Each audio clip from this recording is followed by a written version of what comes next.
Hello and welcome. Thanks for coming out today. My name is Rebecca Callahan. I use her, she, her pronouns, and I am the executive director of Canopy, the fiscal agent for Akron Pride Festival, as well as serving as a steering committee member. All right, the first slide. Before we go a little bit more, take a note of Save the Date, a volunteer barbecue and potluck. This will be after the Pride Festival to celebrate and come back together and celebrate the things that we've accomplished. So there's more info coming soon on that. So this is the first of 2 Akron Pride volunteer training sessions, and we have nearly 165 volunteers signed up. So good for us, right? It's incredible. It's inspiring to see so many people that are invested in making Akron Pride a huge success, and it's one of the reasons why I'm proud to live and work in Akron, Ohio. I would like to do a special thanks to the steering committee. I'd like to ask committee members to stand and please be acknowledged.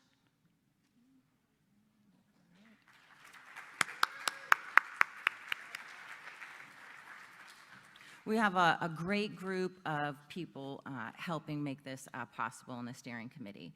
I would also like to do a special thanks to our volunteer subcommittee members who've been working on organizing the volunteer efforts and training for over 8 months. So thanks for getting so many people involved in Akron Pride, and thank you so much for your dedication to, if we didn't have volunteers, we didn't have you, we didn't have this volunteer subcommittee, I'm not sure all of this would really be possible. I'd also like to publicly acknowledge and send thanks to our predecessors and advocates that helped make today and Akron Pride a reality. Specifically, thanks to those that were involved in Day in the Sun, fundraisers for the Akron Pride Center, out in Akron, and to any and all that work towards equality for all people in Akron and our surrounding areas. Without your efforts, today might not be a reality. I'd also like to thank and acknowledge the numerous sponsors and vendors. We have over 250 partners for this year's Akron Pride Festival that have signed up and contributed to make this day and that day a huge success. It's because of your generosity and those of our sponsors and vendors that we have the financial ability to host this impactful event. I would like to just set up for today. Please bear with us that there's small glitches in today's training, a sign-up process. If that happens, there might also be small hiccups at Akron Pride. This is our 3rd time hosting an amazing event, so we're continuing to learn as we go through the process. We always appreciate your feedback. Please note that just like you, we're all volunteers that are committed to making Akron Pride a huge success. So let me give you an overview of today's agenda. Coming up next, you'll meet Ramona Peel from Equitas. He will go, yes, Ramona. She has stuck with us, I believe, all 3 years, right, Ramona? Thank you. So she'll go over some cultural competence and LGBTQ 101 info, and then we'll have Cindy Crispin, retired APD lieutenant and safety chair, who will go over our safety protocols. And lastly, we'll close with Ken Ditlevson from Kent State LGBTQ Student Center, who will discuss volunteer roles and expectations, as well as from Katie Clemens and Alex Cardenas to go over the Green Team and our recycling efforts at the Akron Pride Festival. At this point, I would like to welcome to the stage Ramona Peel from Equitas Health.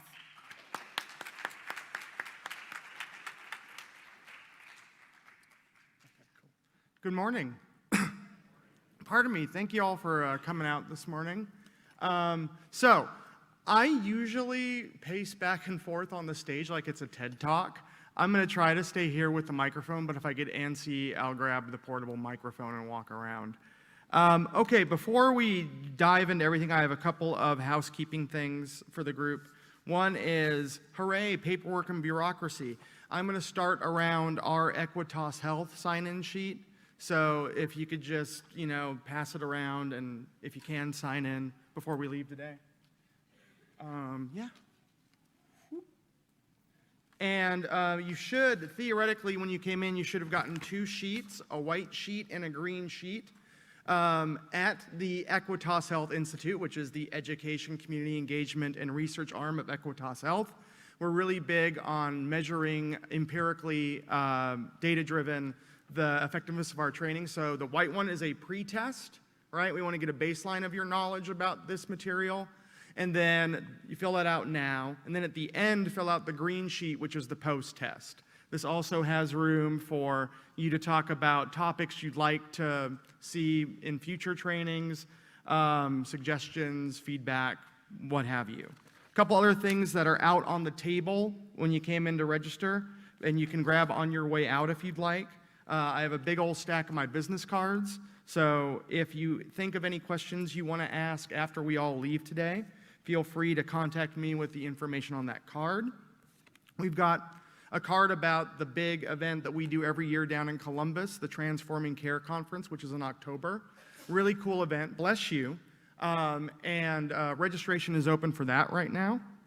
If you sit through my part of today's training and go, oh, that's the kind of training that maybe my organization needs, we have a card about the Institute and more information on how you can get in touch with us and set up a training. And then finally, the last thing, and then we'll get going here.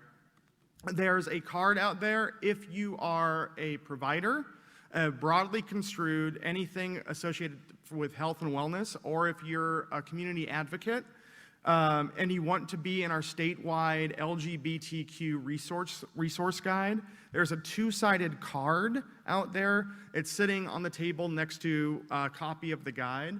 So if you want to get in the guide, either fill this out today before we all leave and leave it for me, or if you want to take one, email me and I can give you the address to send it. Or you can just, actually, you could just send it to the address on my business card if you want to fill this out and put it in the mail later. All right. So then, let's go. Let's talk about some basics here. So first of all, thank you. This couldn't exist without you, our volunteers. One of the things that is part of my job is doing events like this around the state. And one thing I can say, not just about Akron Pride, but about any event like this, is that if we don't have volunteers, not only sufficient volunteers, but volunteers who are committed to what the organization is trying to do, and good at what they do, these events, either can end up not going off at all, or they can end up being pretty disappointing. So you're going to hear this a couple times today. And then at Akron Pride is thanks so much for volunteering your time and your efforts and your passion. So some of you might not have a ton of experience yet interacting with the LGBTQ+ community, and that's okay. That's why you're here. That's why we're doing this part of the training. So we want to put Pride into some context. We want to give you some quick pro tips to ensure that everyone has a positive experience at Akron Pride. So first of all, I always like to go over, I might actually do this already. I might switch to this mic, because if I'm not walking around, here we go. If I'm not walking around, I feel like I'm holding in a sneeze, so I'm just going to walk around. So first thing to understand is that Ohio in general has more LGBTQ+ people than a lot of people understand.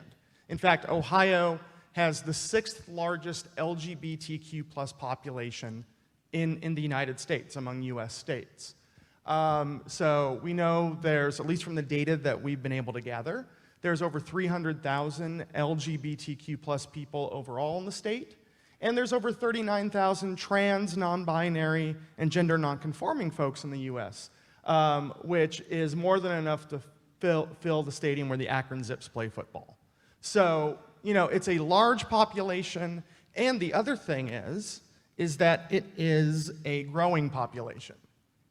So the other thing I think that's really important, and I think underlines why events like Akron Pride have always been important, but they're increasing in importance. And one of the reasons for that is that the LGBTQ+ population, at least the portion of the population that claims an LGBTQ+ identity, is willing to say to be out or say to a pollster that they're part of this community. For one thing, it's increased by 1.7 million just between 2012 and 2016. We also know that younger people are much more likely to identify as LGBTQ than previous age cohorts, people who came before. In one study, I believe this is by Gallup, 20% of 18 to 34-year-olds in the US said they identified in some significant way as LGBTQ. Another bit of data, people born between 1980 and 1998 are 2 times as likely to identify as LGBTQ+ compared to previous generations. So the big takeaway here is A, the LGBTQ+ population of Ohio is larger than people think it is. I grew up in Washington State, and I go home to visit regularly, right?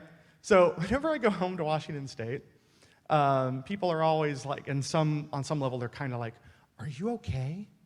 Are you okay out there in Ohio? Oh, it's Ohio." They think I'm the only like trans person in Ohio, and that's obviously not true. So the population is already bigger than people expect, and it's getting larger, and it's going to continue to grow as these demographic shifts continue, these generational shifts. So why do we need pride? Well, the first thing I like to point out is I'm sure most of, if not all of you, have heard different variations of the LGBTQ plus, initialism, right? That way to describe this community. And different organizations use little variations on those letters. Usually, those variations don't come with any specific intent to exclude anybody. Usually, it's a stylistic choice. But the acronym that I actually really like personally is SGM, Sexual and Gender Minorities. Because if you look across the LGBTQ plus community, the big commonality, the thing that binds us together, right, is that these are individuals who, because of their sexuality or their gender, or even in a broader sense, how they relate to larger social norms around sexual orientation, gender expression, and/or gender identity, in some significant way, they don't conform to those larger social norms, and because of that nonconformity, they experience bias, prejudice, and discrimination. So that's what we mean when we talk about sexual and gender minorities, which is another term for the LGBTQ plus community. So there's that shared experience of bias, discrimination, and prejudice. So we're going to go into a little more detail about this in a few slides, but we know that LGBTQ plus people suffer from health inequities. Like as a group, LGBTQ plus people in a lot of metrics have worse health outcomes than the rest of the population because of the hostile environment that they have to navigate. We know LGBTQ plus people are more likely to be targeted in violent acts than the rest of the population. We further know, when it comes to all of these sets of statistics, that if you're talking about LGBTQ plus people of color, the numbers are even more stark. The inequality, the inequity is even more pronounced. We know that LGBTQ plus people are more likely to be affected by poverty, unemployment, and housing insecurity. And an important thing to remember, and thankfully Akron is one of the 26 municipalities in Ohio that has a local ordinance against this kind of discrimination. I think the last one to pass one was Shaker Heights a few weeks ago. But the problem is there's no federal law and no statewide law in Ohio that bans discrimination on the basis of gender identity, gender expression, or sexual orientation. And I think that's important to point out because one thing we also know from the data is that about 70% of Americans think that these laws already exist on a federal level. They think that there are already laws that say you can't discriminate against somebody on these bases. But that comes from a misunderstanding of the various Supreme Court decisions and executive actions taken under the previous administration that expanded LGBTQ rights. We tend to think about the Obergefell decision that legalized gay marriage as a blowing up the Death Star moment, right? We want gay rights, let's dance with the Ewoks, woo, right? But the problem is all Obergefell did was give you the right to marry a same-sex partner. I'm not the first one to say this, but I'll say it again. In most of the United States and in much of Ohio, you can marry your same-sex partner on a Saturday. You can go into work on Monday with pictures of your wedding and your reception, and your boss can fire you. And that's legal.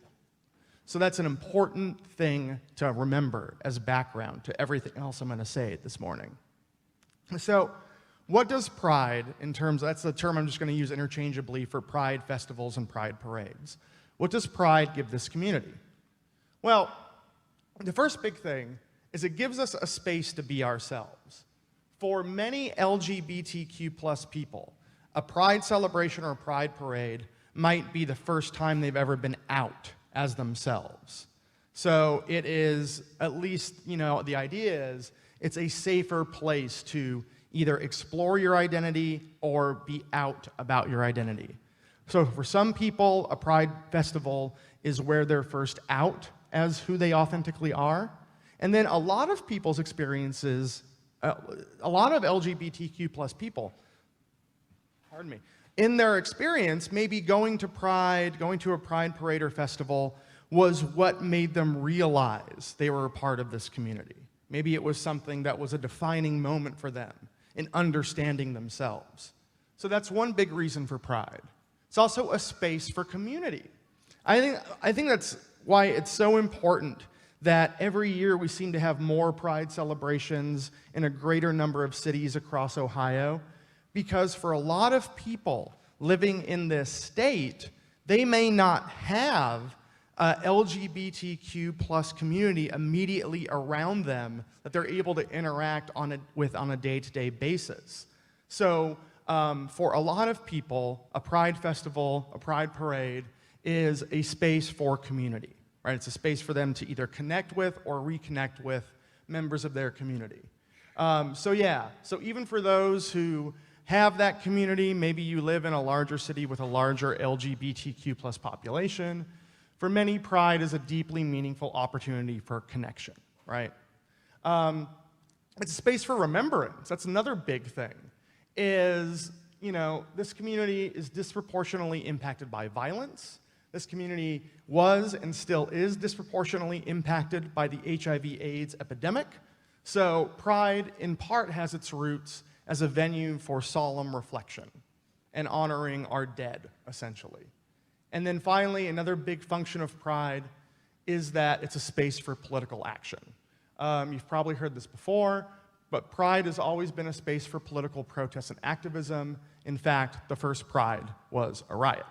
So for those of you who may not be super familiar with the history, this is why we talk about the first pride being a riot, is that when you look at the Stonewall Uprising, sometimes called the Stonewall Riots, it is a defining moment in the gay rights movement, as it was called back then, and in the larger civil rights movement. So if you look at the historical context that existed in 1969 in the United States, if you were LGBTQ, you were existing in a space where in most of the country, simply the act of being gay, for example, was criminalized. It was still considered mental illness officially by the American Psychiatric Association. Some people would even get electroshock therapy to try to cure them of being gay or being trans. Even in some cases, lobotomized. They might even have a lobotomy. So you could be jailed, blackmailed, institutionalized, and police raids on LGBTQ-focused clubs and bars was commonplace in New York and a lot of other American cities in the late 1960s.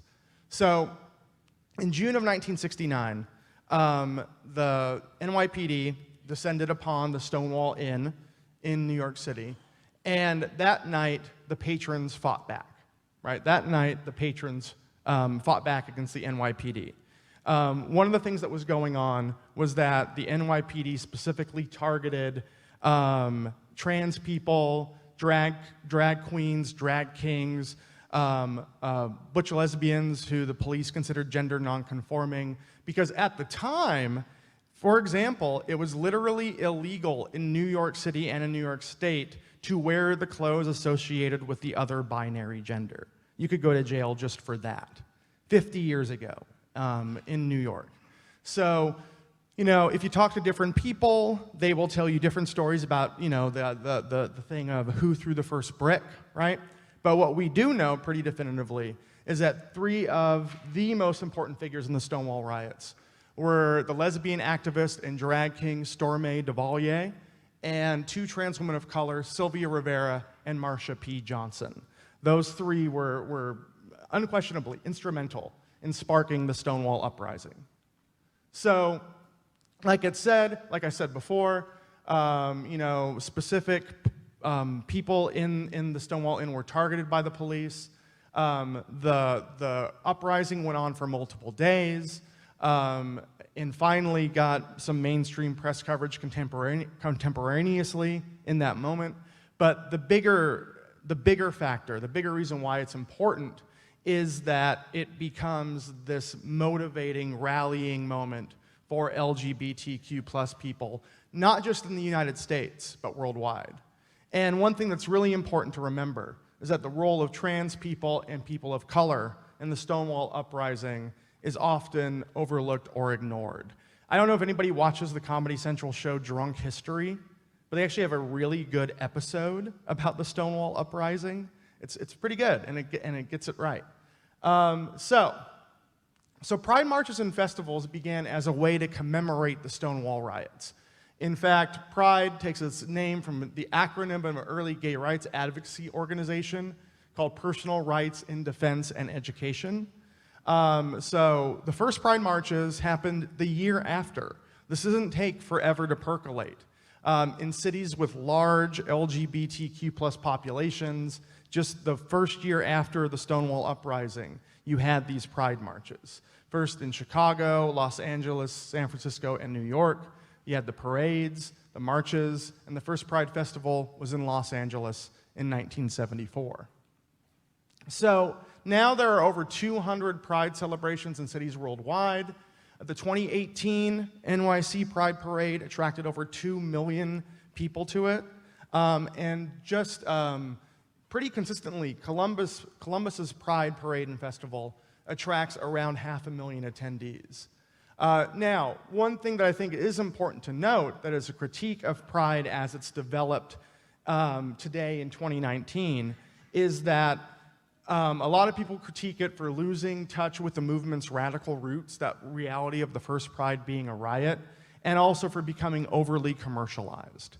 And in fact, maybe being exploited by some corporate sponsors who aren't really actually invested in supporting this community. They just want to try to gain access to the LGBTQ community as a consumer market. Still, Pride is deeply meaningful and important as an annual event for millions of people. So, how do we ensure an inclusive and safe environment for Akron Pride? Well, I mean, did everybody get printouts of this? Debbie? I'm sorry, did everybody get printouts of this? Or was it just the other thing? Okay, well then, I just wanted to know how much detail I should go in because if people have the printout, I might, anyway. Okay, so have an open mind. Refrain from rushing to judgment about the way a person identifies or expresses themselves, and make an effort to learn about the culture in a respectful way. I think one thing that I have as like a guiding principle, right, is particularly if you're not a member of the community, and high five if you're an ally, we appreciate you, we're glad you're tagging in to join the team, join the effort. But particularly if you're not a member of the community, before you ask a question about somebody's identity or sexuality, I think it's important to ask yourself, just take a minute to tap the brakes a little bit and ask yourself, why do I need to know this? Do I have a compelling reason to ask this person for this information? Because if it's just your own curiosity, that might not be a sufficient reason, particularly if you're talking about somebody who is like basically a random stranger, right? But don't stare, gawk, or point at people at Pride. I mean, this is like obvious, like elementary school, be polite rules, but let's work through this. Ask before you take pictures of people, and I think that's really important. Pardon me again, because even now in 2019, even if somebody is at Pride, you can't assume that they are completely out in every aspect of their life, right? So you go back long enough in the history of Pride. I forget the exact year this was. It was in the early 1980s when they had the first Pride Parade in Columbus, Ohio. A lot of the people who marched in the Pride Parade wore like paper bags over their heads because they were afraid that people in their lives would find out that they were marching in the parade, and they might lose their jobs or they might lose their housing, or be at risk for violence. And you can argue that's less of a risk now than it was in the early 1980s, but still, for a lot of us, we might be out in some aspects of our life, but we might not be out in other aspects of our life. And remember, today, even now, being outed in the wrong context could cost you your job, it could cost you your housing, it could put you at risk for personal violence. So don't take pictures of people without asking first. And if you want to ask someone about their subculture or identity, or like I said, reflect on why you want to ask the question. And if you do ask the question, be sure to ask it in a respectful way. And here's another just general thing. To some degree, trust your own instincts, trust your own judgments. And if you have a little brain goblin in the back of your head who's saying, I don't know if it's okay for me to ask that, that should be a sign to you that maybe you don't need to ask that. If you already are thinking maybe it's not okay to ask that. But like any other community, we have the right to decide how we're referred to, especially at LGBTQ plus focused events. If you're not sure, ask. If you don't feel comfortable asking, like I said, consider that your discomfort might be a sign not to say that thing to begin with. You know, one thing I'm not going to tell you all to do, though? Oh boy, we've learned this the hard way. I'm not going to sit up here and tell you to just Google something. Do you want to know why I'm not going to sit up here and tell you to Google something? Because organizations that don't like LGBTQ plus people have figured out how to game search engine results. So if you search for an LGBTQ plus related term, you do like a Google search, a high ranking result might be one that is going to give you inaccurate and bad faith information about the community. So be careful, be mindful of that before you tell somebody, oh, just go Google this concept. If you have the access to a trusted, reliable source of information, point people towards that. Geez, point them towards me. Give them my card. I'll answer the questions. But don't just tell somebody to Google it, because they might get bad information that way. We'll talk a little bit more about language in a minute. So remember that Pride has these roots as an activist space, as a place of rebellion. And if you look at it, it's not just the history of paying homage to what happened at the Stonewall Inn. It's also the history of direct action by the LGBTQ plus community fighting the HIV/AIDS epidemic, particularly in the 1980s and 1990s, where it was only through direct political action enough pressure was put on the US government and other governments, and also on the pharmaceutical industry, to make a more good faith, sincere effort to work on and create the drugs that now exist, that if people have access to antiretroviral therapies and are adherent to them, and you're HIV positive, you can live a lifespan that's basically identical to the normal life expectancy of anyone. But that didn't happen by itself. It happened because of organizations like ACT UP, who were aggressive in their methods and in their insistence that the government and the pharmaceutical industry start paying attention to the plight of people who were living with HIV and AIDS. So when we talk about Pride as an activist space, that's also part of the history. And then, of course, another thing that, you know, the biggest lift of the efforts was in the 1990s and 2000s was the push for marriage equality, which was ultimately successful just a few years ago. So this is an important point. Pride is inseparable from LGBTQ plus activism. That's where its roots are. And it can't and it shouldn't be separated from that. So, you know, there's a possibility every year that there could be any variety of different protests at Pride, whether it's in Akron or Columbus or anywhere. A couple things that are really important to remember contextually. Going back to Stonewall, people of color have often been overlooked and silenced within this community. And that's an ongoing problem, even within this community, of structural and individual racism that affects people of color. So that affects people of color, obviously, most directly, but people who are trans and gender nonconforming, as well as bisexuals, often feel marginalized as well, that they are not as welcome, they are not as integrated into this larger community as people who identify as gay men or people who identify as lesbians. So that is another source of tension within this community.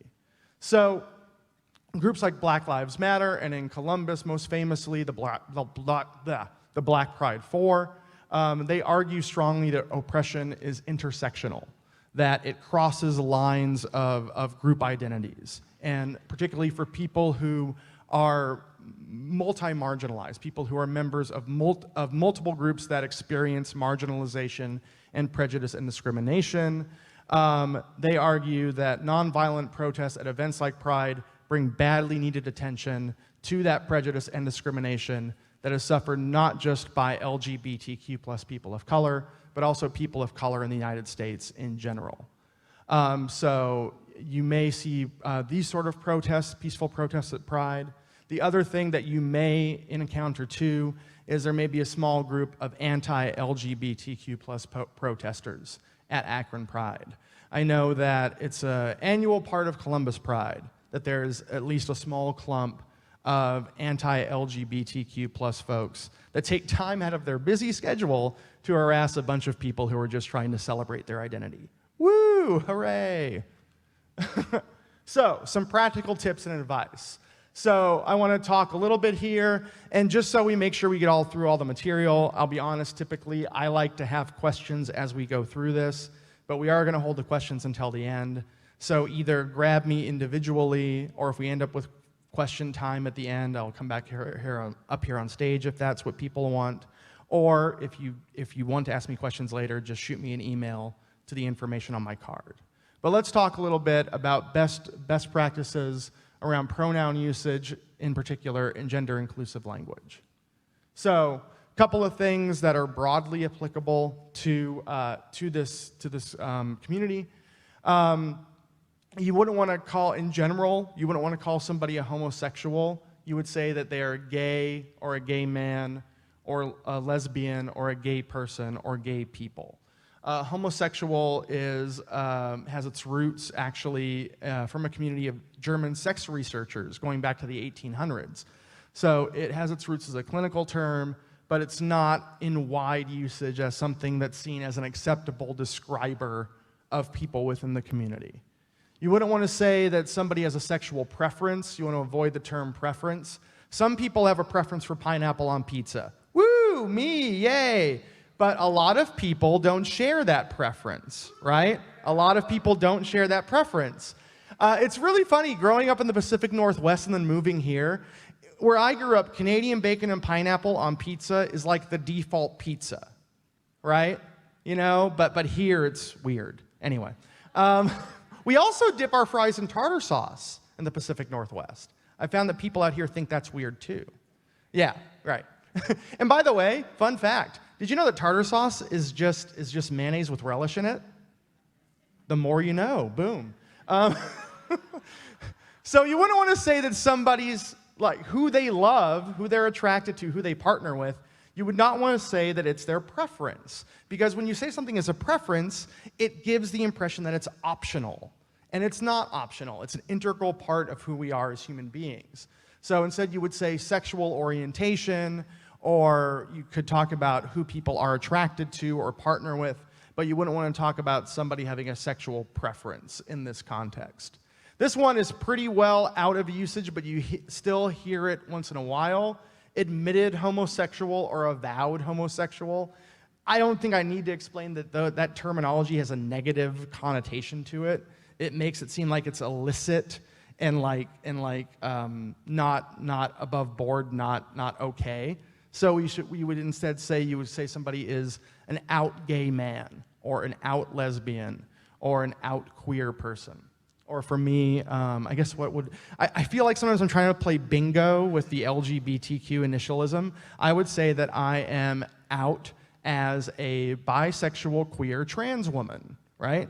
So I'm out as all of those things. So, some important knowledge about bisexual people, often overlooked part of our community. And that's really, really interesting because there's for one thing, a lot of research, this is from the Williams Institute at UCLA, is that they found that over half of all non-heterosexual people in the US identify as bisexual. However, simultaneously, only 28% of bisexuals said most or all of the important people in their lives knew about their sexual orientation. So one thing that we're seeing that is really interesting and points to this problem that we have, both inside and outside this community, is that there are tons of bi people among us in the community, but they are less likely than people who are gay or lesbian to be out as who they are, to be out as bi. And part of that is there's still, even within the community, a lot of stigma attached to being bisexual. There's a lot of myths out there, right? Like some of the greatest hits of the bisexuality myths, right, are that bi people are confused, or they're going through a phase, or they're deceptive, or they're overly promiscuous. And the other big myth that is really painful to people is that, let's say that you're a woman, and you're bisexual, and you happen to be in a relationship with a man. You are not straight. You're still bisexual, even if you're in a relationship with an opposite sex partner. So this is a really direct, specific pro tip. If you see what looks like a heterosexual couple at Pride, leave them alone. Do not ask them why they're here. Do not tell them that they don't belong at Pride. They could both be bisexual, right?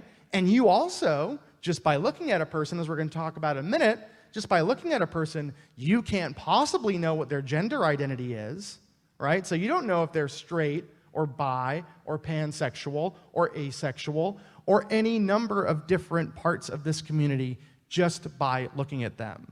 So that's a big, big pro tip. So yeah, bisexual people tend to avoid coming out because they don't want to deal with the misconceptions that bisexuals are indecisive or incapable of monogamy, or that their identity is contingent on who they happen to be dating at that time. So that's important. All right, so the Q in LGBTQ+ is a contested term, right? So queer has this negative history. It has a lot of baggage as a term. It's historically been a slur, a negative term, a pejorative term that is used to describe members of this community.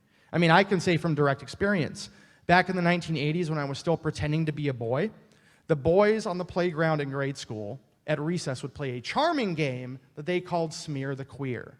I don't know if anybody else has ever played this. They could call it Tackle the Outcast, right? It's really aggressive tag. And in that game, you did not want to be the Q in that game of Smear the Queer.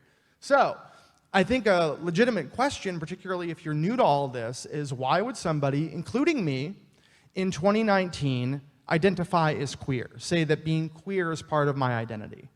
Well, pardon me, there are two big reasons somebody might identify as queer. One reason is that they may be intentionally trying to take back the negative power of that term and repurpose it into something positive. That's actually a big reason I identify as queer, right? I'm trying to repurpose that negative term and turn it into something good.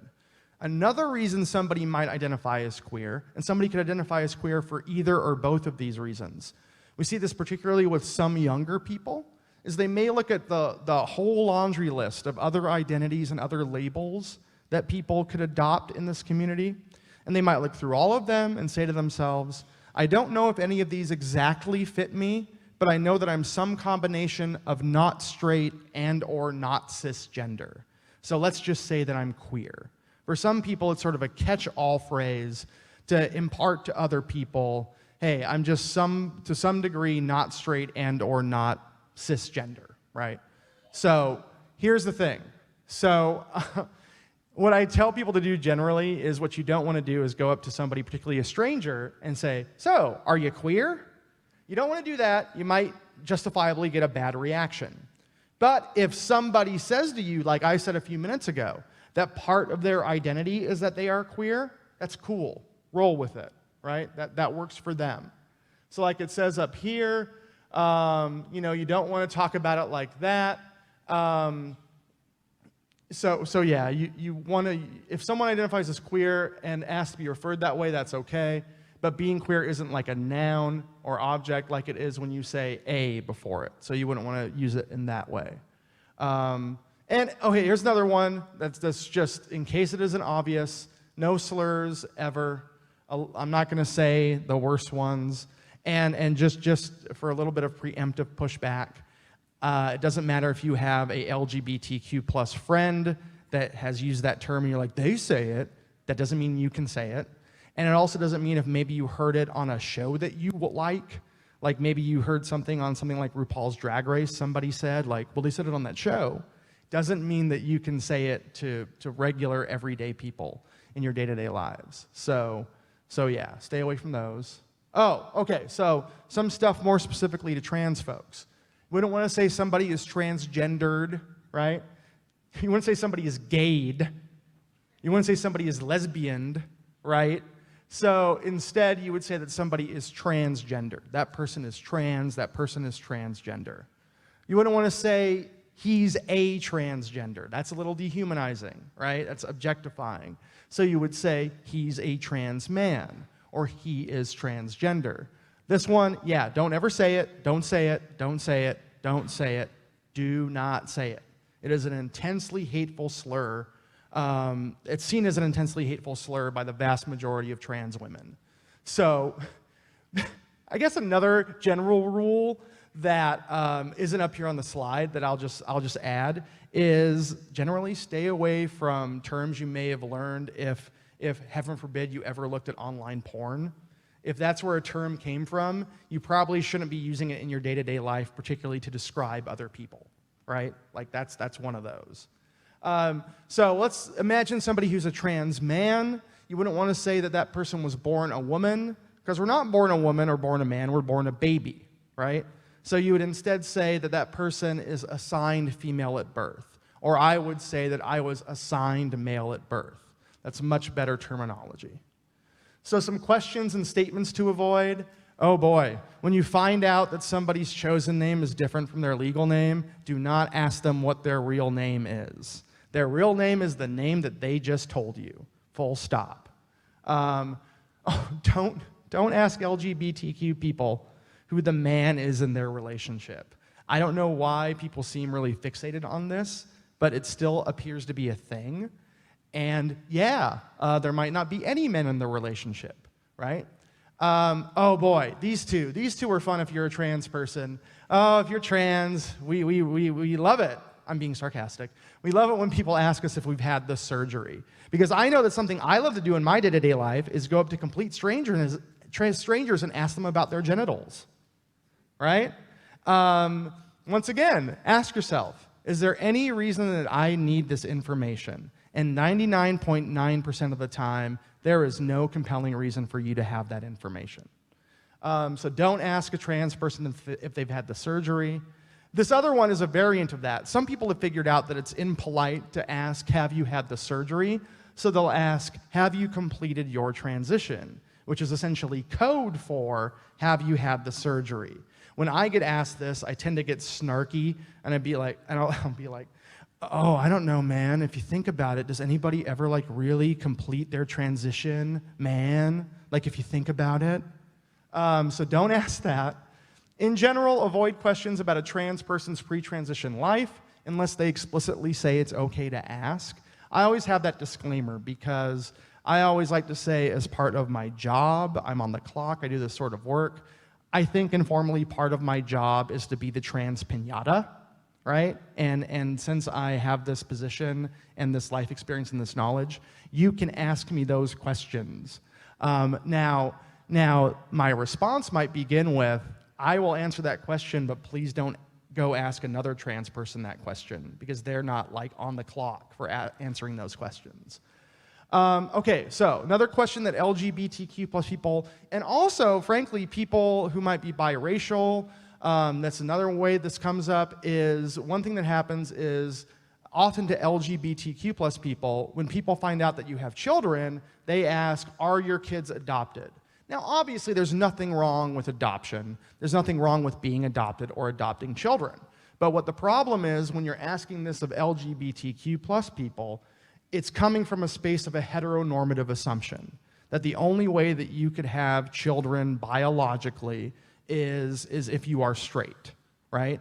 And I found that I kind of blow people's minds sometimes when they ask me this question. So I get asked this question a lot when people find out that I have 2 children.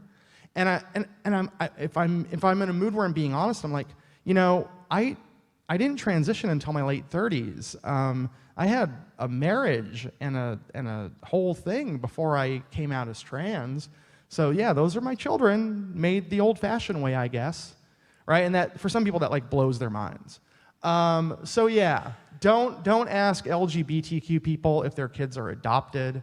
That's kind of rude. Don't ask invasive questions just to satisfy your curiosity. Don't refer to trans people by their given name at birth.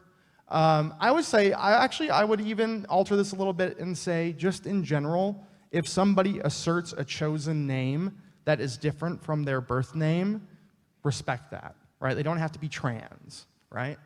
And also, kind of like I already said, don't out LGBTQ plus people to others unless you have their explicit permission.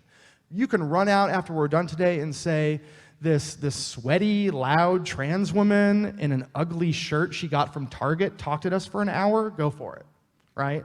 But like I said, I'm super duper out. Not everybody is. All right, why is it important to get pronouns right? Now this connects back to just a general principle I said a few minutes ago, which is this is very hard for us because we're acculturated to do this a certain way. We are brought up in this culture to look at somebody, particularly somebody we've met for the first time, look at them and make a quick little mental calculation about what gender they must be, and then interact with them based on those assumptions. We want to start breaking down those assumptions, because in reality, you cannot know somebody's gender identity simply by looking at them. So you shouldn't be guessing about what a person's identity is. So here's one big thing, is it's important to get pronouns right. So I don't think anybody in here, particularly given that you're volunteering for Pride, I don't think anybody in here is going to go out there today or at Akron Pride with an agenda to intentionally misgender anybody. I don't think you're going to run out of here like, I'm going to show that Ramona Peel. I'm going to find some trans people and misgender them. You're not going to do that. But when you slip up and you make an accident, the person on the receiving end doesn't know your intent. And that person may have been misgendered 3, 4, or more times that day. So for a trans person, being misgendered is invalidating and somewhere between aggravating and traumatic. So specifically for this context, we want everybody to be able to enjoy Akron Pride. If somebody, particularly a trans or non-binary person, shows up to Akron Pride and they spend all day getting misgendered, they spend all day experiencing like transphobic microaggressions, they're not going to have a good time at Pride. And Pride is for everybody in this community. Nobody should leave Akron Pride or any Pride feeling like, I don't want to go next year because I had this really bad experience based on who I am, and trying to navigate Pride as my authentic self. We don't want that. And it can also impact people who may not be trans, but who are gender nonconforming. So a lot of the common issues that trans and non-binary people deal with, misgendering, maybe being challenged when they try to use the bathroom that matches their gender identity, a lot of those same issues can also impact cisgender people, people who aren't trans, but maybe the way that they express their gender doesn't match social expectations. So imagine, I actually have a coworker who has gone through this. So she's cisgender, she identifies as a butch lesbian, And she often gets misgendered. And she often gets challenged when she tries to use the women's restroom. So these sort of things don't just impact trans people. They can also pretty much impact anybody who isn't conforming to their gender roles. So, best practices for pronoun usage.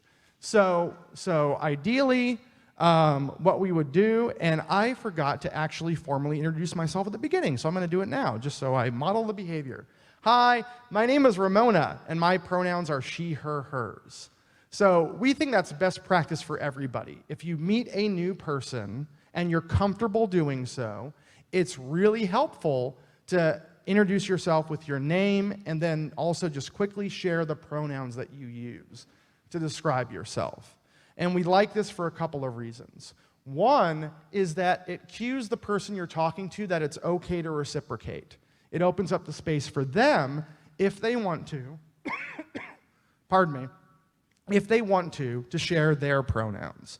And that's great news for you. If they share their name and your pronouns, that's really important information, and their pronouns, that's really important information, because now you know their pronouns. You don't have to guess, and you can address them with care and respect. The other big thing is most trans people interpret this as a powerful signal of inclusivity. It signals to that person that you are making an attempt to be inclusive of everyone, regardless of gender identity. I like to say that introducing yourself with your pronouns, for trans people, you doing that is like a secret handshake or a dog whistle, right? It's a nice, easy, quick way to signal your intent to be inclusive. You can also achieve the same thing to a great degree with the name tags that we have. If you have a name tag, you can write your name and your pronouns on it. You can also get, I have a bunch of them on my work lanyard here, pronoun pins that state your pronouns. If when you get someone's pronouns wrong, just apologize sincerely and quickly and move on. All right, you don't want to spend a whole lot of time explaining why you misgendered them or apologizing over and over or making it about yourself. Just rip off the awkwardness Band-Aid real quick. Just go, oh, her, I'm sorry, and move on. Don't make it like a prolonged thing, because the longer it goes on, the worse the person on the other end is going to feel. Just quick, boom, boom, boom, you're done. A couple other things that I don't remember if they're on the next slide or not. Okay, a couple other things that come up that people ask often. One is sometimes literally you might get asked, what's a pronoun, right? Some people might not be familiar with that terminology. What I always say to people is do a little thought experiment. Imagine that all your friends are waiting in another room to give you a surprise party, okay? And then imagine that when you come into the room, everybody goes, she's here! If that fits you, if that fits who you are, she, that means that she, her, hers is your set of personal pronouns. So your pronouns would be she, her, hers.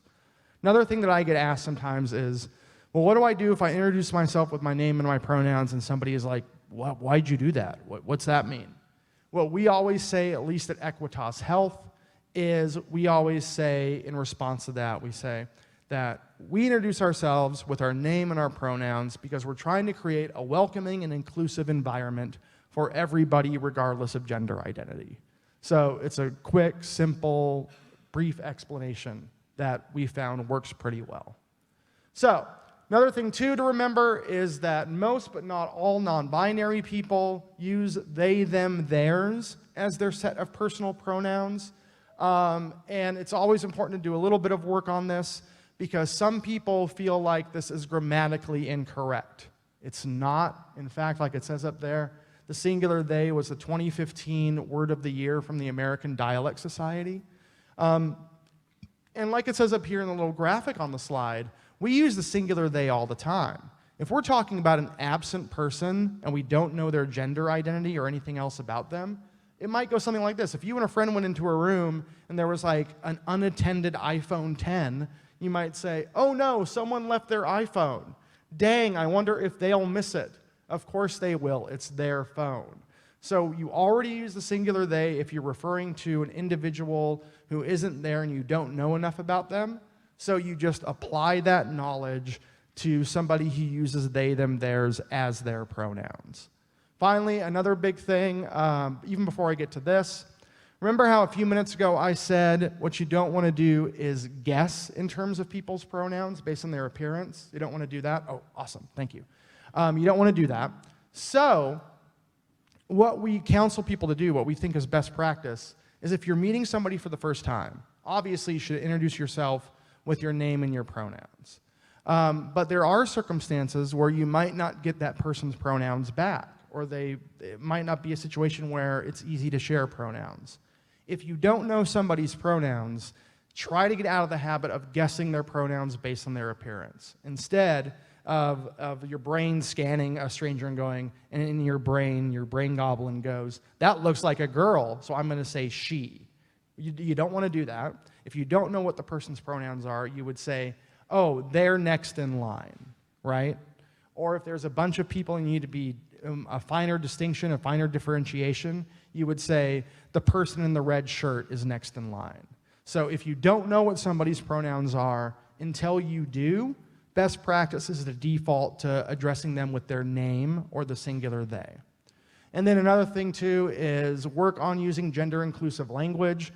This is a struggle even for me. I have to keep working at it because particularly growing up on the West Coast, I was raised to call every person, every inanimate object, man and or dude. I'll bump into something and go, dude, right? So I'm trying to get out of those habits. You might have noticed that I say y'all because I'm trying to get out of the habit of saying guys, right? So try to be mindful of that and work on making your language more gender neutral. So instead of like, hey ladies or hey guys, terms like folks, everyone, y'all, friends, etc. are preferable. All right, so bathrooms at Pride. So is this still true that you're going to have signage like this for the restrooms? Okay, awesome, cool. So in general, if anyone asks, everyone at Pride should use the bathroom they are most comfortable using and or the bathroom that matches their gender identity. If a situation comes up involving gendered bathrooms, that's the rule. And the reason that we say matches their gender identity or they're most comfortable using, well, if you're non-binary, neither gendered bathroom is an exact match for you. So that person should use the bathroom they are most comfortable using, if we're talking about a binary gendered bathroom. And then, of course, couldn't happen without you, our volunteers. One last thing to not forget to do is have fun. So that's a picture of me with my kids. This is an old picture. Now my son is taller than me and has a horrible patchy teenage beard. So that's great.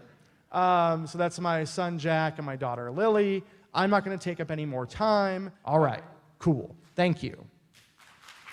Woo! I am Cindy Chrisman. I am chair of the safety committee for the Akron Pride Festival. Gert Wilms, one of our chief prosecutor, is co-chair. And I want to thank everybody for coming today. Really appreciate it. It's important to get kind of a general overview of information so that when you're volunteering and you get questions, you know how to respond.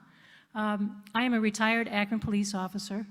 I served 25 years in many roles in the department, so I have a good idea about safety. But please, if you have questions as we go along, please let me know. I'm going to start out with, and some of this you might have gotten a little bit earlier, but the day starts out with the March for Equality. And in case you're working around there and you get questions about it, that is forming around 9 o'clock behind Chipotle at West Market and North Highland Avenue. And it will promptly start at 10 o'clock. And this is a march. It's not a parade. Like in some cities' Pride events, there will be floats and lots of vehicles. This is a march for equality, not a parade. And so we encourage everybody to keep moving. It's an easy 1.5-mile walk up to Hardesty Park where the festival begins. We'll enter the park through the west side. We'll come up Market Street. We'll turn right on Wallhaven and right in the main gate by the pavilion. If you have any issues along the way, if you're working the march, just go to a police officer or one of the steering committee members, and we'll solve the problem. It's a good idea for any participants in the march and volunteers to keep minimum property with you, such as personal bags or maybe backpacks, something like that, and certainly don't set anything like that down. We like to remind you that there's always the possibility at these events and any event that there could be protesters, somebody that has a different view or wants to express an opinion of some sort. If anyone would attempt to block the march, we will simply walk around them, be friendly, smile, you know, tell them to have a nice day, but we will have plenty of officers on scene. Keep in mind, we don't expect anybody to create any disturbance, but there's always that possibility. Freedom of speech. Protesters have the right to carry signage and wear shirts to express their opinion. But there's an issue if it would cross into what's known as hate speech, that you might have seen like at the Westboro Church, like expressing God hates gay people, something like that. That crosses the line, and we will have prosecutors on scene as well as officers during the march and at the festival that they would then ask them to leave. We also, at the festival, in the park, we always have an area designated as a protest zone. The American Civil Liberties Union really advocates that. To my knowledge, the past 2 years, we haven't had any protesters, but we set that up just in case. And by law, they don't even actually have to stay in that zone, but we encourage them to help keep things and everybody organized. And of course, law enforcement will keep an eye on them. Once in a while through the years, you might have seen people through downtown or on campus do open carry of weapons, and that's legal in Ohio with handguns or long guns, as long as they're not pointing them at anyone, menacing anybody. That's legal for them to do. So that you could see that on the march. We haven't past couple years, but they will not be able to do that within Hardesty Park because our liquor license covers the entire park. And you can't have open carry where there's a liquor license. Now, people can concealed carry as long as they're not drinking alcohol. So if in case you would see somebody along the march route or around the park, as long as they're not in the park with open carry, that's legal for them to do. Participants and volunteers should, of course, if you see any suspicious activity or bags laying around or something, draw it to our attention, and the steering committee members, police officers, there's lots of people around. Lost kids, Ramona might have touched on that. If you're working in the park or the march and a lost child comes up to you, take the child to the nearest police officer, steering committee member, or the pavilion in the park, because there will be an officer posted there as well as the staff. And that's right at the main entrance of the park on the west side, where they'll also be selling merchandise. Keep in mind that safety includes everything. It's not just those things I mentioned, but you know, it could be a very hot day in August in Northeast Ohio. So consume lots of water, encourage other people to. If you notice somebody that seems like they're getting dehydrated, or maybe in the park somebody's having a little bit too much fun, drinking a little bit too much, we're concerned for their safety, so please let us know about that. And EMS will actually be posted within the park. They always are for the large events. So in regard to pets, we discourage the bringing of pets, again, because it's a hot day in August and there's water issues and health issues for the animals as well. One thing you might see at the park and the festival that you might not have seen elsewhere is that sometimes at pride events, clothing can be minimalized. But we follow Ohio law, which means males must have their bottom of the bodies covered and females must have the top as well. So you might, I'm not sure why, it's because the weather's hot or people just feel free enough that sometimes clothing gets removed. But if we see that and officers see that, they'll take care of that. One thing you might, if during the march or at the festival, if somebody would ask you about where the quilt is, we are bringing sections of the Names Project AIDS quilt to Akron during the festival. It's not going to be posted at the festival, however. It's going to be at the Summit County Courthouse beginning on August 20th through 28th. So if people don't find out about till Pride Day, then they will still have an opportunity for a few days at the beginning of the next week to go see it. So if you get questions about where the quilt is, it's at the Summit County Courthouse, which is right downtown, 209 South High, right across the street from the Summit County parking deck. And we'll actually have 24 panels of the quilt, and as well as some additional pictures of other quilts and information that is quite dramatic. If you've ever seen the whole quilt, it's extreme. It's incredible. Again, any questions you get from anybody about safety, security, anything at all, feel free to ask an officer. During the march, they will have all the intersecting streets blocked as they have, as well as the fire department helps us out a lot. So it's to create a very safe environment. Okay, thank you very much. Thanks, Ken. Hi, everyone. My name's Ken Ditlevson. I use he, him, his pronouns. I work at Kent State's LGBTQ Student Center, and I'm one of the volunteer chairs. Hats off to Debbie Zaccardi, who's also the chair, as well as the 20-some members of our volunteer committee that truly have been working on this for 8 months. And there's Debbie. Every year we try to make this bigger and better and more effective in serving our community and getting our community involved. So again, do remember we're volunteers as well, so bear with us if there are glitches. I'm going to go through quickly some of the roles and expectations. We're going to have our green team step up because we've got some awesome opportunities in making sure we're recycling as effective as possible. So Katie Clemens and Alex Cardenas will be joining us up on stage, and then I'll come back and we'll talk about signing up and which station to go to type in your name and email address and formally be registered. So Akron Pride, our overall goal is to really celebrate the LGBT community and to make this a long-standing tradition that engages community members like yourselves, as well as just the general community in celebrating this piece of diversity. We really want this to be an extremely positive experience for you and for all of our guests. So I've got to thank you. I think every one of our speakers has said that, but this would not be possible without all of you. Last year, we had 182 volunteers that saved us $20,000, and truly, without people giving their time and getting connected to our community, we just would not be able to run this event. The Green Team last year was our very first year in doing recycling. Jack Gover, a community member, had this idea and stepped up to help us with our recycling efforts. But because of that, we recycled 1,900 pounds, which was 58% of our waste, which is pretty impressive for our first time. But I think really, I hope that if you've volunteered before, by way of hands, who has volunteered with us in the past? Look at that, that's so cool. Hats off to all of you and to our new volunteers as well. But we are changing lives by having this event and by getting involved. I think that it is so incredibly affirming and encouraging to me as a gay man to see children and families at events like this. Imagine growing up and this being just part of life, this piece of diversity.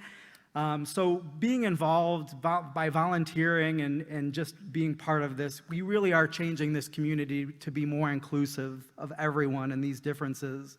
And I've just got to tell you, I have met some incredible people. I met Henry, who helped at the volunteer table. He's a good friend of mine. Mike, who traveled all the way from Columbus and every year comes back. That's Mike over there. Mike drives from Columbus to come to this training every year and also to volunteer. Got a friend I met, Naveen, who came from India. He was a University of Akron student. And 2 years ago, he came and volunteered. It was his very first Pride. He comes from a country that's not accepting, felt so affirmed. He now has moved to Tennessee, but he's coming back because this was his very first Pride and he wants to volunteer. So he's coming back from Tennessee and going to be volunteering with us again. So that's the impact of what we can do by getting involved and meeting other people. So for those of you that raised your hand, you've done this before with me, and everyone hates like icebreakers and stuff, but I want everyone right now to just find one other person that you haven't met before. Just walk over to them, say, my name is Ken, don't say this, say your name. My name is such and such, I use these pronouns, and just that quick well, it's just gonna take 2 minutes. So let's take 2 minutes, meet somebody that you haven't met before. Please entertain me with this.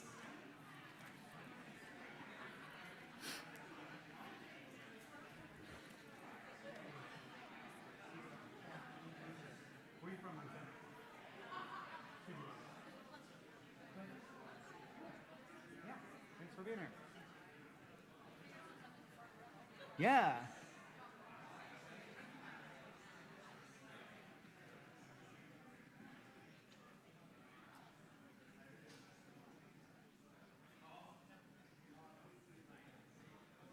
All right, cool. Thank you for entertaining me with that piece. I hope that you truly did meet somebody and that you can continue these conversations. Akron Pride is about building community and connections, and you might have just met somebody that hasn't talked to anybody yet, and that might be opening the door. So again, thank you for doing that.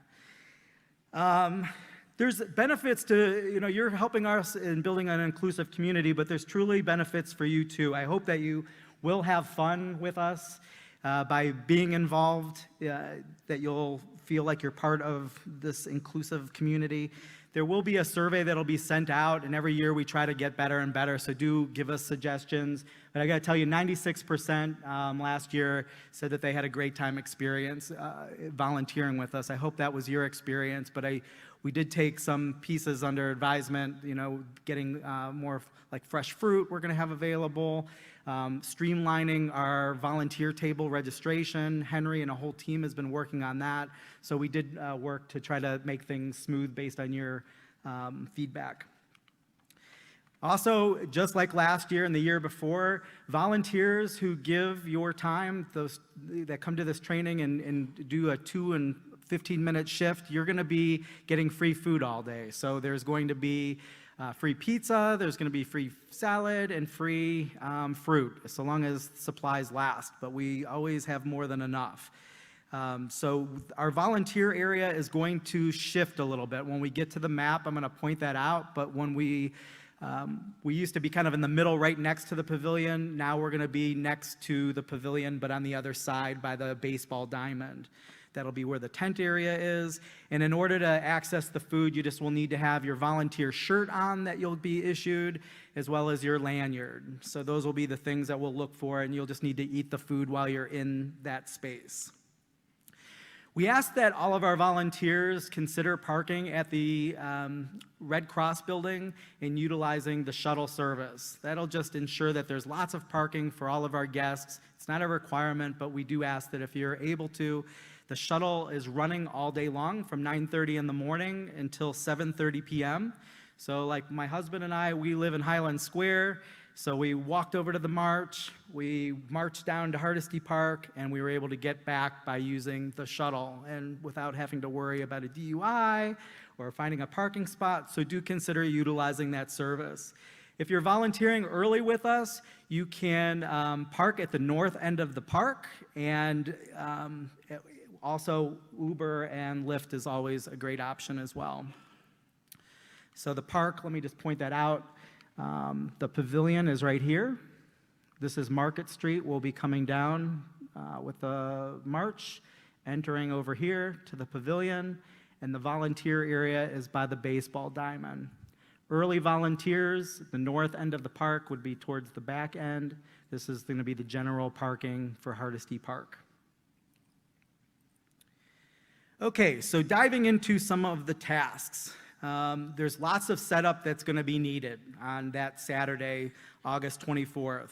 For every volunteer position, we ask that you show up at least 15 minutes early so that we can ensure that you get through the registration process, get your t-shirt, your lanyards made, and that you're ready for your shift and your task. So do show up early and we'll get you set up. If you're going to be doing the Equality March, your check-in process will all be done in between Chipotle and the library. There's going to be a set of tables. You will not miss us. It's a small enough area. Just go towards the groups of people that are by the table, and we'll get you checked in. If you are not doing the Equality March, do not register at that table because your information will not be there. It's going to be at the Hardesty Park location. So again, just use that check-in if you're going to be helping with the Equality March. Please be on time for your shift. We ask you to be early, as I had just mentioned. We will be issuing a shirt to every volunteer, and we asked everyone to register with your size. Everybody that's here hopefully registered. I'm embarrassed to say I thought I registered, but I didn't, and so Justin told me, hey, Ken, you're not on the list. We don't have your shirt size. So when you registered online, you should have gotten an email that said verify that you want to be added to this list. So for those of you like me that thought you registered and didn't, don't hesitate to go back to our website just to get registered so that we can ensure we've got enough of the shirts and everything. Shirts, as we had mentioned, the color isn't mentioned early, just so that we can ensure people that are there are truly trained and are duly coming with that shirt. So all of our volunteers, it'll say volunteer on the back of the shirt, and for steering committee, it will say staff. And so if you're going to be wearing that shirt all day long, that's fine, you can do that. Just know that people are gonna be looking to you as a leader and to answer questions. So if you don't want to fill that role, you can take off that shirt after your shift, but just know that if you keep it on, that people are going to be looking to you for answers. If you're not sure of an answer, the pavilion is where we should send folks, and that we will be sure that everyone there is equipped with answers for all of the questions. You may be asked for quotes from the media while you're volunteering. If you're in that role as a volunteer with your volunteer shirt on, please refer them to a steering committee member, someone at the pavilion, just so that we can have consistent messages and messages that we want to be out there. That's our request. We want you to have fun within moderation. So during your shift, we ask that you not drink alcohol, so that if we need you to be on your best thinking, that we will all be able to act quickly if there's an emergency or anything that might come up. And of course, you are representing Akron Pride Festival. So we would ask that you, and this is kind of a given, I know people that volunteer typically do that because you want to give, but we want to be courteous and respectful and helpful for all of our guests. Okay, signing up, we're asking everyone to do a 2-hour and 15-minute shift. These will be explained in a little more detail here shortly. The 15 minutes is for overlapping shifts, so that the person that has been doing your job will pass on tips of how to be most effective. So you'll notice like the 15-minute overlap with all of the shifts. And we've got this year shifts that are starting on every hour. It's going to be really important that as people sign up, that you're cognizant that you obviously cannot be doing the 8 o'clock shift and also the 9 o'clock shift, because you would be needing to do 2 different tasks that would overlap. So just be sure that you're cognizant that your shifts do not overlap. Although you can volunteer for multiple shifts, just make sure that they're not overlapping beyond that 15-minute overlap. Okay, so some of the jobs that we need, we're going to need lots of hands on deck with the setup at Hardesty Park. Know that if you sign up for this task, it involves a lot of physical moving and physical lifting. So be cognizant of that if you decide to sign up, that you don't have those limitations that might make it more difficult. Some of the other tasks that will be done that early morning at Hardesty Park, there is a handicap accessible parking area that we'll be staffing to ensure only people that need that will be accessing that lot. And then we have volunteer registration, where we'll be organizing the t-shirts, lanyards, and food that'll be delivered that day. We also need hands on deck with the Equality March. That's going to be all coordinated in the Highland Square area between the library and Chipotle. So the tasks that would be associated with that are helping with the registration of volunteers, helping with the march and getting groups registered and lined up appropriately, and then throughout that march and at the beginning, we're cleaning up trash to be sure that we're leaving it cleaner than when we started. We'll be marching from, where are we at here? I think that this is the lineup to start, the library. It's a straight shot. We're gaily forward down Market Street until we get to the Hardesty Park. And again, the shuttle's available for bringing folks back. Hardesty Park, there are lots of all day long ways to volunteer. Some of the other ways that you can volunteer at Hardesty would be volunteer check-in. Those are 8 o'clock shifts, 9 o'clock shifts, 10 o'clock shifts. Volunteer check-in, and again, the parking lot attendance. We need parking lot attendance both in Highland Square and in the Hardesty Park area. Within Hardesty Park, there's a 10 o'clock, 11 o'clock, and noon sign up as well. Some of the tasks associated with that is At the march, as people are coming down the road, we're trying to guide people into the pavilion to kind of welcome them, where some swag will be given away. So that welcome area will be staffed with donation cans as well as stuff that we'll be giving away. Like in the past, we gave backpacks away and koozies and things like that. Trash pickup is important in monitoring. All of our volunteers, we ask, just like Cindy mentioned, we all have eyes, and when we see things that might not be right, to just be sure to let a police officer know or one of the steering committee members. And then we've got our green team that throughout the day will be needing volunteers that you'll hear more about very shortly. Okay, some of the fun jobs, and I gotta warn you, these jobs fill up really quick, okay? We've got a children's area that goes from 11 to 3. We'll have folks that'll be accepting waivers and getting guardians and parents to sign for permission. We've got bounce houses and rock climbing bungee wall, where we'll need 2 volunteers per shift. And then stage assistance, where we'll be tearing down, setting up stages, and helping our performers get on and off of stage.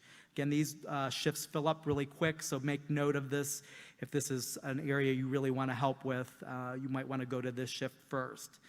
And then tear down is not the most fun job, but we really need the help. And last year, I got to tell you, this is one area that we did not have enough help. So if you're able to help multiple shifts, and at the very end in particular, teardown will start at 7 and will last probably past 9 p.m., but does involve a lot of lifting, so do take note of that. Okay, I'd like to welcome to the stage Katie Clements and Alex Cardenas. Let's welcome Green Team to the stage. Hello, everybody. I apologize if I'm shivering. I'm very cold this morning. My name is Alex Cardenas. I use he, him, his. And I'm Katie Clemens. I'm she, her, hers. Today, we're just briefly talking about the recycling stations we're going to have during the Day of Pride. We will have 9 specific recycling stations, and let's see here. So just for, a photo memory here, we're going to have one specifically for recycling, and we're going to have one for TerraCycle cups, which I'm not sure if any of you are familiar. If you were at Pride last year, we recycled TerraCycle cups, which are the cups that you guys receive beer in. So they have a Miller Lite logo on them. They can be recyclable, but they cannot go in the normal recycle bin. So that is why there will be a separate bin for them. And then we will have a general trash bin.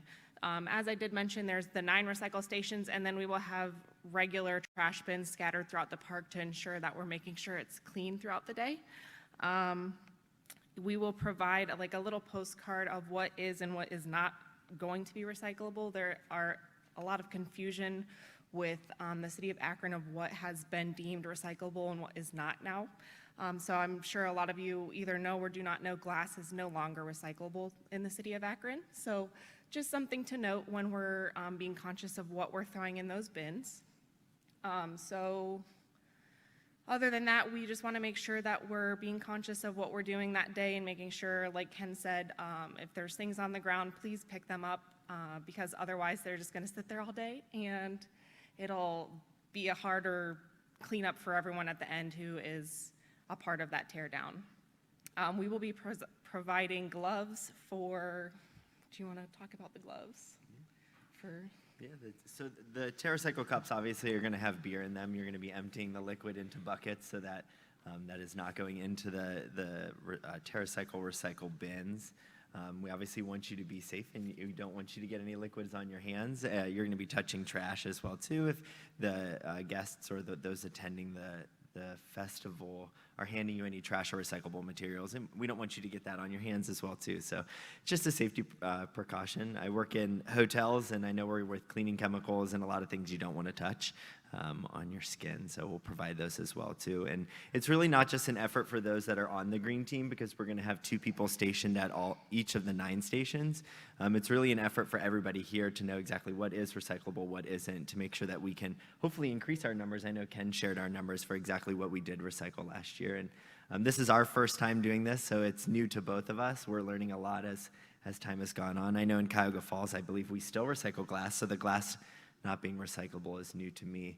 But if you guys have any questions, I know Katie is unfortunately not going to be able to attend the festival, so I'll be around to answer any questions. And then we do have some green team leads that will help kind of spearhead the day of the festival to guide those that volunteer for the green stations, recycle stations, to take them to those specific stations. So that's all I have. Any questions? Okay, we're wrapping up here, but I do want to tell you about one other opportunity, or two other opportunities actually. So we know that there are many volunteers that will volunteer for multiple shifts throughout the day. We are so thankful for that, honestly. With even 182 volunteers, it was hard to get everything covered. We didn't have enough people at the volunteer stations, at the recycling stations, excuse me. But for our super volunteers, there are extra opportunities. We really need you to volunteer on the day of Akron Pride Festival, but just know these are extra opportunities. So Cindy had mentioned that we've got a couple panels from the AIDS quilt. There are, I think, 7 different dates that we're looking for people to staff in 4-hour shifts at the Summit County Courthouse. And basically, this will be a very chill job. You'll be sitting in a chair, probably not talking to a lot of people, but just making sure that people aren't interacting or touching the quilt. And there will be brochures there for information. So you can bring books, puzzles, anything that you want to do to pass the time, but we could really use some help with that. And then the day prior to the festival, there's a lot of setup and prep that we'll be doing. So if you are available for picking up a shift during Akron Pride and also helping set up the day before, we would welcome that as another opportunity. That's a longer shift. It's a 4-hour shift, I believe, from 9 to 1, and will, again, involve moving and physical setup. Okay, so we, again, are mentioning we want every volunteer to do at least one 2-hour shift, 2-hour and 15-minute shift, but you can do more than that. Just, again, be cognizant that you're not doing overlapping shifts. And do take note of this, which you'll hear more about. And Doreen Sherman from the Final Farewell Project is here. They are our sole sponsor at this point. This is a mix-up. The other sponsors that are listed here are actually helping with something else. But I do want to recognize Doreen and the Final Farewell Project. This is our, yes, let's give them a round of applause.